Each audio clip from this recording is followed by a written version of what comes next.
nagtatanong na din, ano ba, ginagago nyo ba kami?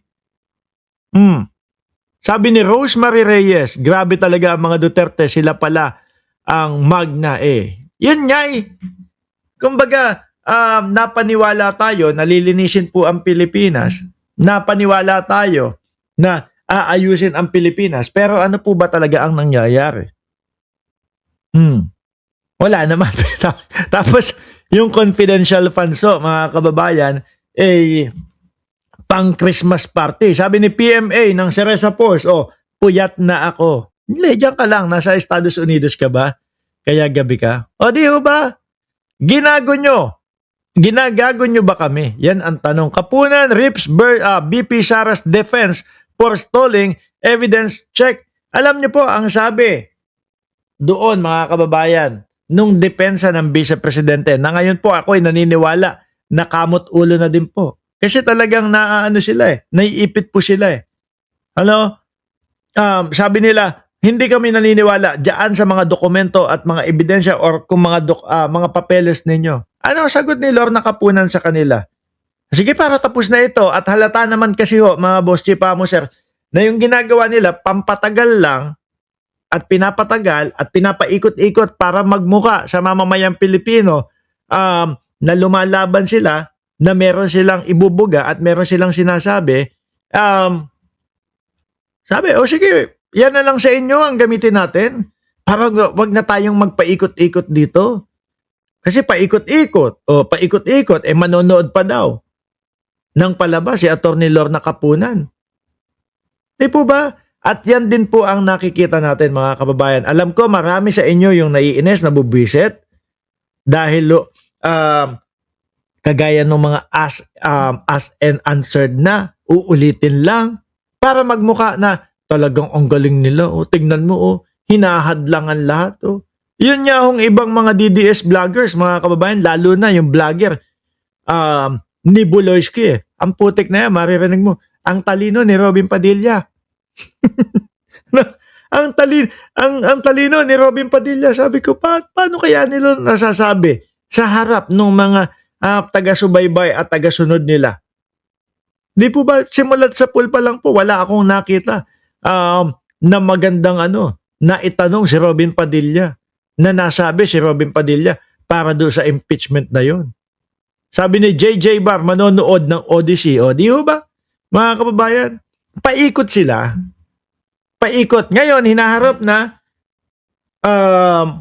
yun na, red na sila. Yan na lang sa inyo ang gamitin natin. Wala naman. Hindi naman nagsilitawan. Ngayon, hindi na kailangan. Di ho ba? Ganyan ang nakikita natin. Tapos ano pa ho ang ginawa ng ibang mga DDS? Kunyari, meron daw pong pag-aresto paghuli kay Bato de la Rosa, kaya dinadivert nila yung utak ng mamamayang Pilipino na mapunta doon sa pag-aresto paghuli kay Bato de la Rosa. Hindi naman ho kami unang nagumpisa dyan. Di ba? Nung pag-aresto kay de la Rosa, yung kunyari may naghudas kay de la Rosa, sila Jimmy Bondoc ang nauna dyan. Sino pa? Si Abing Sulit, isa dyan. Hindi. Sila Jimmy Bondoc. Sino pa ba? Si Harry Roque.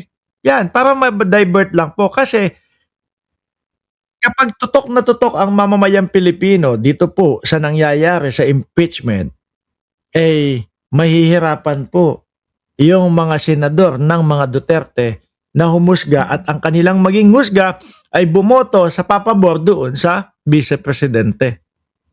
Kasi alam nila na alam ng mamamayang Pilipino kung ano ang nangyayari doon sa impeachment at kung sino talaga ang may ibubuga at kung sino talaga ang maglalabas ng ebidensya. Sabi ni Liza Eunice, puro lang si Robin delaying tactics. Malayo pa ho.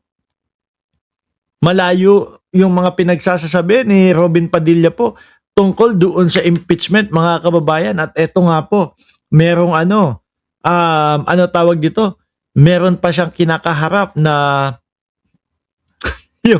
yung nakagawa na daw ho ng batas. Ang putek na ibang klase. Biglang sabi ni Mariel, hindi ko naman sinasabi na gumawa ng batas na kailangan maging legislative ka kapag gagawa ka ng batas. Biglang denayo. Rinig na rinig ho natin, mga kababayan, yung pagsasalita, hindi pati ni Robin Padilla, sinasabi, nakagawa daw ng batas. Kahit hindi pa daw senador. Bago ko ituloy ito, hanapin ko lang iyon. No? Bago ko ituloy, hanapin ko yung mismong sinabi ni Mariel Padilla na si Robin ay nakagawa na po ng batas. Wala pa. Ito di ba pakinggan nyo? Robin nung nasa bilibid nakapagpasa na ng batas. Okay, without even being a senator. Narinig nyo mga kababayan? Si Robin nung nasa bilibid nakapagpasa ng batas without even being a senator. Mga kababayan, mga boss chief amuser. Di ba? Nasan ba yun? Ngayon, ito yung paliwanag naman niya. Bago tayo Hi everyone! I am in the beautiful Samal Island today. And I realized na ang common sense pala ay hindi ganun ka-common. Lalo na dun sa mga people na sabi nila, sobrang talino nila, ganyan, na tinitake pala nila lahat literally. Gusto ko lang i-share sa inyo na nagre-resurface ulit yung video na ginawa ko back in 2022. Ang sinabi mo doon ay talagang si Robin nung nasa bilibid nakapaggawa na ng batas. Ginawa ko yung video na yon kasi si Robin tumatakbo noon. And praise God, ano ibig mo sabihin doon? Pambudol yon sa mamamayang Pilipino. bait ng Panginoon, mahal naman siya ng tao. So anyway, nung panahon na yon, nung tumatakbo siya, sabi, si Robin Padilla hindi qualified kasi hindi naman niya nagtapos ng pag-aaral. So kinorek Sabi ni Lisa Yunes, boba at bobo. ko yun.